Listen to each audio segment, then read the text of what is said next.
Sumiksik ang lamig sa mga buto ni Lino habang dahan-dahan siyang bumaba sa lumang hagdanan. Kandila lang ang tangi niyang ilaw. Sa bawat hakbang, sumisigaw ang mga anino sa pader, parang may mga matang nagmamasid sa kanya. Huminto siya sa harap ng makipot na lagusan sa ilalim ng simbahan. Napansin niyang humahaba ang apoy ng kandila, tila ba hinihigop ng dilim na nagkukubli sa mga sulok. Naramdaman niyang may malamig na hangin na kumakalabit sa batok niya, parang may nilalang na sumusunod. Huwag kang lilingon, bulong ng isip niya.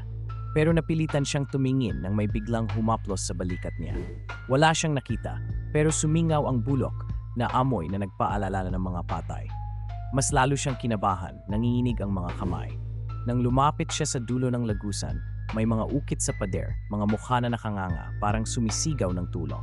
Napansin niyang unti-unting naubos ang kandila. Ang liwanag nito ay kinakain ng itim na anino. Sa pagpatay ng apoy, naramdaman niyang may mga kamay na humawak sa kanya mula sa pader, malamig at matigas na parang bato. Hindi na siya nakasigaw.